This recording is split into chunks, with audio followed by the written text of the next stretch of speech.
Hello મિત્રો, કેમ છો? મજામાં? આશા રાખો કે બધા મજામાં જ હશો. તો આજે મેં ફરી એક નવો વ્લોગ લઈને આવી ગયા છો. આજે મેં આવ્યા છો માછલી ઘરમાં. આજે માછલી બધા અલગ અલગ પ્રકારની આપણે જોઈશું. તો ચાલો આપણે માછલી જોવા જઈએ. તો મિત્રો, આવી માછલી મેં કોઈ દિવસ જોઈ નથી, મને એનું નામે નથી આવડતો, એટલે હું તમને નામ બામ કાંઈ નહીં બતાવું. પણ તમે ખાલી જોઈ શકો છો આ વિડીયો માધ્યમથી કે કેટલા પ્રકારની માછલીઓ હોય છે અને કેવા કેવા કલરની હોય છે. તમે જુઓ, આ માછલીના તો કલરની ખબર નથી પડતી કયા કલરની છે. થોડીક પીળા કલરની છે, સાઈડમાં જુઓ તો કાળા કલરની છે. આ બધી રંગબેરંગી જ માછલીઓ છે. અહીંયા કેવી નાની નાની માછલીઓ છે.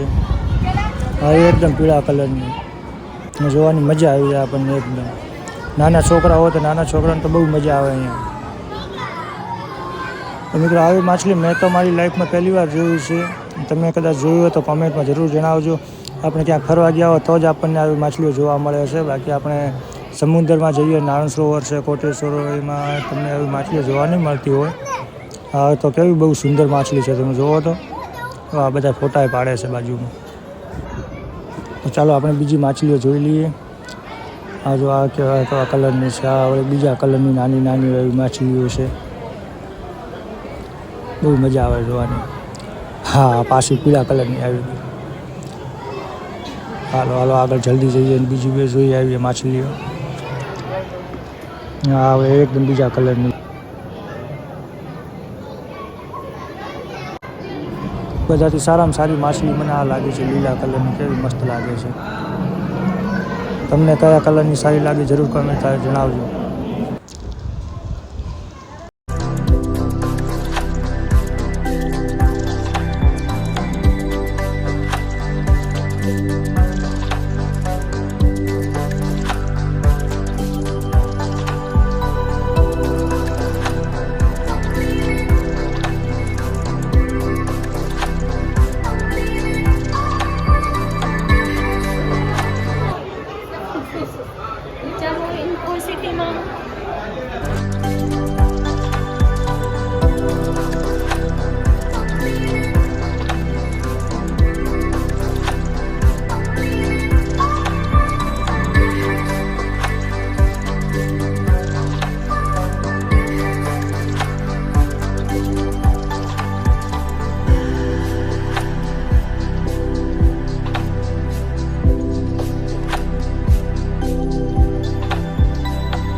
મિત્રો, યુનિવર્સિટીમાં અહીંયા વૈજ્ઞાનિકો પ્રયોગના સાધનો છે બધા.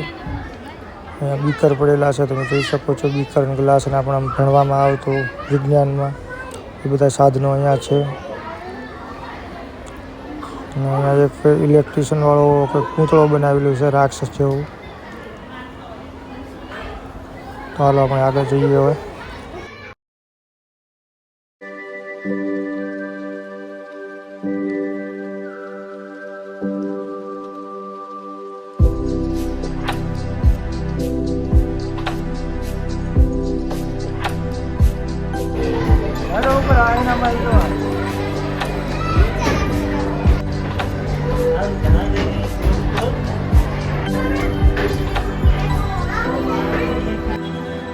ચાલો આપણે ફરી લીધું આજે ગુરુકુલ. હવે અમે જઈએ છીએ પાછા રૂમમાંથી.